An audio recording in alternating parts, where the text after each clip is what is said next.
Today's adventure saw us driving north through the beautiful Perthshire hills with stunning views of the surrounding mountains, namely Schiehallion. This is after all the best of all conditions, blue skies and spring in the glens, but the mountains still wearing their winter coats, reminding us all of the heavy snowfalls not long past. Regardless, spring had taken charge in the glens, with green and flowers abound. It certainly boded well for what was to come.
As enjoyable as the cycling been so far, with stunning views across to the Black Corries, Blackwater Reservoir, the Moors and Ben Nevis itself, it was at this point we left the mountainside road and chose a lesser track down to the moor floor. This meant bogs, rivers, questionable bridges and all the general unpleasantries you might associate with cycling across Rannoch Moor. Just to make things worse, we missed a turn off for the track, so had a few hundred yards of hike-a-bike before we found it. Barely visible at points though it was. It all had a purpose, however, and it wasn't long before we could see the target rise not from the blanket bog in the distance ahead.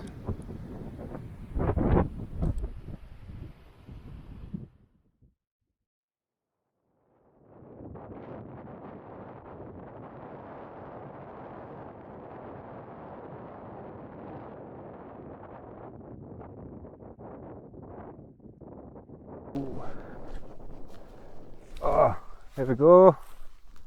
Right. Oh, I'll just have a reset here. Sorry. Right, welcome back to the channel. Yeah. Sorry. Yeah. Where are we? Well, Easter Sunday anyway. That's when it is. The weather's been great, isn't it? I mean, you've seen loads of footage, I'm sure already. We've put some up, but blue skies. Bit of wind, but it's quite warm. I mean, it's double figures, but warm enough anyway. Definitely spring. So if you haven't recognised any of the places we've been or where we are, we're basically in Rannoch Moor, quite near Cruiser Station, which is about a mile. In fact, I can see it right now. I'm looking at it. It's about a mile that way, and yeah, we came up from the Rannoch side this time, as opposed to previously on one of our other trips. We did the Strathossian down to Crewe I think it was last winter, wasn't it? So we came up from the other side, from the Rannoch way, and a bit of bog trotting, and we've settled down. I'm going to put the tent up. There's a big, huge, you can probably just make out actually the wife in the background and the bikes, but there's a big, huge erratic there. We're just going to put the tent there, I think.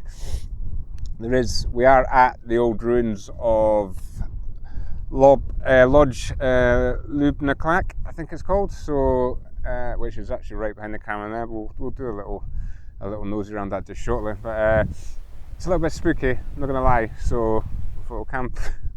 It's alright in the daylight, the sunlight, but you know these things are like when the sun goes down. So anyway, we're camping over there.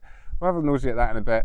The railway's just over there, but yeah, I mean, it's lovely and not dark until much later on. So we're here fairly early. I don't even know what time it is. It's 4 o'clock or something, and so we've got 4 hours of light left. So do a little bit of exploring around the area, I think, and have a nosy. But yeah, coffee on first, I think. I better get the tent up as well, of course. And yeah, we'll go have a nosy at that in a minute. Anyway, right, I'll stop waffling and we'll crack on. It was time to get the tent set up. I'll confess we made a bit of a meal of this one, changing the location, trying to pitch it sheltered, then giving up and moving to a flatter spot. Seriously, you would have thought this was our first time pitching a tent. Anyway, the weather was nice and we were under no time pressure. It was one of those rare moments where I quite enjoyed the faff. Anyway, we eventually had something approaching an acceptable pitch, so we moved on with a vastly more important task of making the hot drinks. With the coffee and hot chocolate made, and time on our side, we decided to have a wander over towards the railway that cuts right through Rannoch Moor.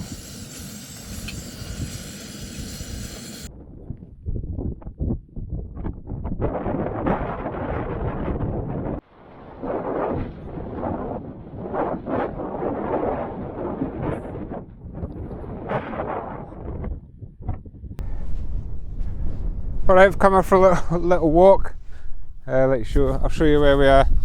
I don't know if you can make it out, over there somewhere's the tent. There's the Lodge Lubnaclac, I think, railway. The Emulium down there. Oh, there's Shades waving. Mrs. Hype Bike Scotland. Right, I'm going to go down it and join her, yeah. But no, lovely weather. Well chuffed with this. Nice to have some time and weather around the campsite, and it's not too cold and Baltic like the winter camps we've been on recently, but fantastic views. Right, back at the campsite now. I thought I'll take you over and have a wee look at the lodge. And it gets right again, Lodge Lubnaclac, apparently. So I did have a wee look online. I couldn't find an awful lot out about it from before like the 1970s. I don't think it's hugely old and historic, but there's a few kind of accounts of people staying, holidays and things like that, but back in the 70s, in fact 80s, and I think it burnt down, maybe 90s. There's some tale of somebody running up to Lochossian youth hostel, waving his hands in the air, saying that it was burning down. So yeah, 1990s, that'll be about right. In fact, here we are, let's see. Yeah, it doesn't look like really old, does it? I think. In fact, you can see, look, Joyce, I don't know if you can tell, definitely looks burnt. Yeah. So apparently it never had any flowing water, running water or electricity or anything. So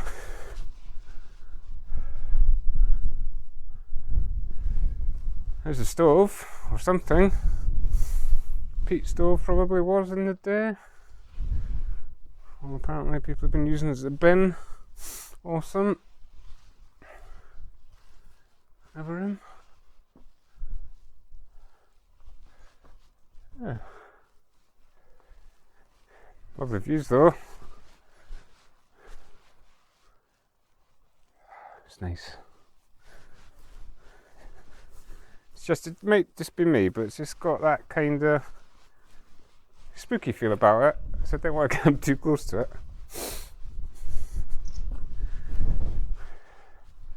Yeah, I think that's it really. And there's a bathtub, just in case you need, well, a bath, I guess. Right, let's head out. It's a little bit grim. Yeah, what a spot this is though. Yeah, it was a great cycle in over that way. You can't make out the road, but then there's another path that comes down which we kind of lost, and it was pretty boggy. I think I was getting a little bit unpopular, but now we've managed to pop out the other side, and I think tomorrow we'll just probably head down to Crewe station. You'll probably not quite see it, but I can just about make it out. I don't know if you can see, there's a tree over there and a white building, so that's Crewe station. It's only about a mile, maybe it's 2. Yeah, so we'll see what they've got. But yeah, what a point, what a place, it's fantastic.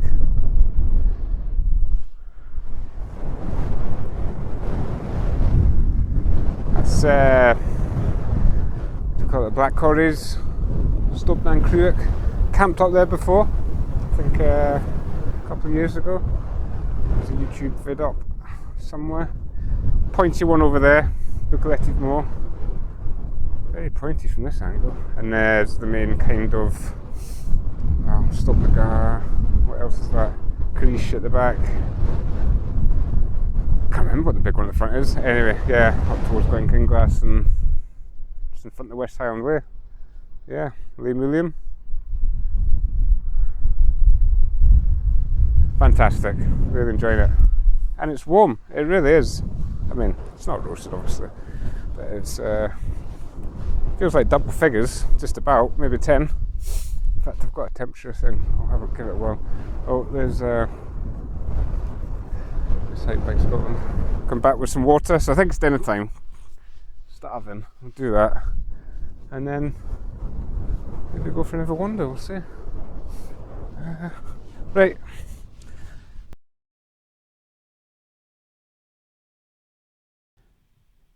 With the sun setting behind Liam William, I was poised, ready for the reel I'd been waiting for all evening. It was a great little end to the evening, with the pink light on the Black Mount and the Caledonian sleeper passing by.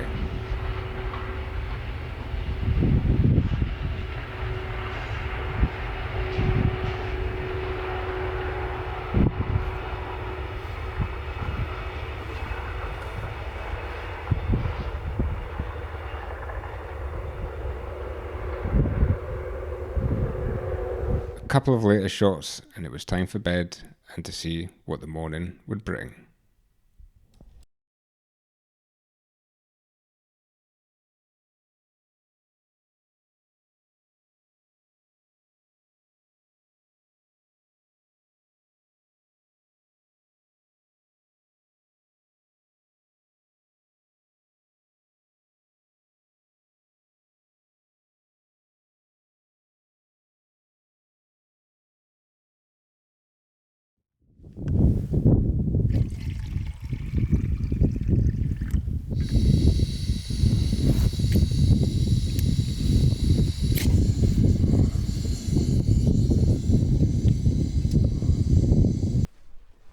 Morning.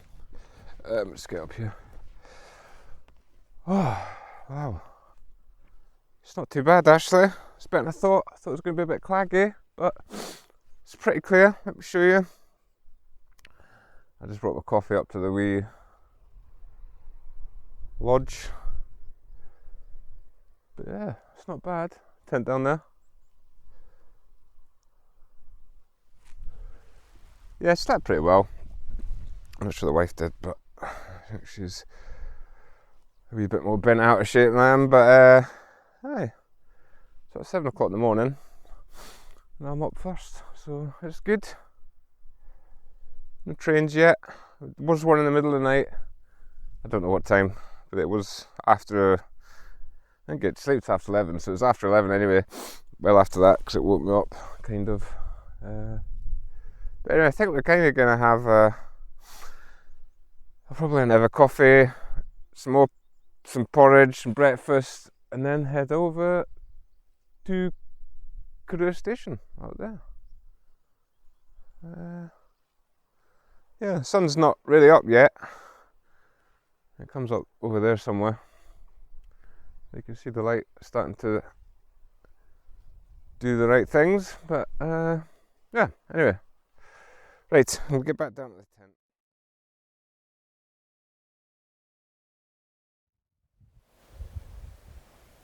It wasn't long before we had breakfast, and then began the least favourite of all tasks, the breaking of camp.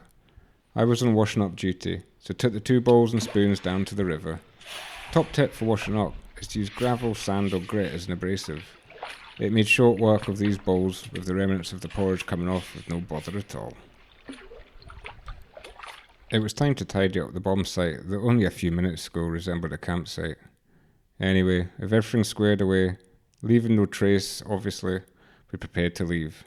I was literally about to pack away the camera, but guess what? Yeah, another train. That was me happy. 2 in the bag. It was time to leave Lubniclac behind and head over to Carew Station for a potential Hobbit-like second breakfast.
This is someplace, or I should say was, Old Carew Hunting Lodge, I believe. Yeah, it's big, or was big. I think it was, I was reading on the internet, it was like the oldest, not the oldest, sorry, the highest lodge, hunting lodge in Scotland. So, yeah, I don't honestly know much about it. If I find out anything more about it, I think I'll do a voiceover of it and pop up about now. I was unable to find out much additional about the old Curragh hunting lodge, which I found very strange considering its significant size and I assume cost. As I mentioned, it was supposedly Scotland's highest hunting lodge at an altitude of 1723 feet above sea level. It was apparently vacated in 1897, with a new lodge being built at the east end of Loch Ossian. This old lodge was likely de-roofed in 1905 to avoid the payment of taxes. Other more sinister claims are that it was used as a sanitarium in the early part of the 1900s and de-roofed in the 1930s. Either way, despite its fantastic viewpoint and location, it feels a little creepy to me, and I'm not sure I'd want to be pegging the tent out too close to it. Mind you, where we come from is a little bit like that. Anyway, it was time for a quick pause and snack before continuing the mostly downhill journey back to the car.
Okay, back at the car. Coming down that descent from the old hunting lodge seemed to take forever, which is really pleasant. About half an hour coming down, but we're back down at the car now. Windier down here than it was up there, strangely. Even we're kind of getting closer towards civilization here and out from the wilds, but yeah, it's a bit chilly now. It's a fantastic route up there, though. What we did. These tracks are part of the Badger Divide, which is a kind of very well-known bikepacking route. So a well-known sort of route in and out of this area. But I've seen a lot of footage on videos and what have you, and I don't think they did it justice. It's fantastic. It's great. I mean, we have approached that from the other side, Strathossian. You may be seeing we did a previous video in the winter. I think it was last winter. This time from the other side, and you don't have to go through the bog and all the kind of stuff that we did. I mean, I recognise that's not for everybody. You can approach it from Curragh if you want to explore around that area. But no, fantastic. I mean, we thoroughly enjoyed it. But I think we'll get the bikes on. It's a bit of a drive, that kind of nonsense. So, I hope you enjoyed it. We definitely did. And join us in the next one. Cheers.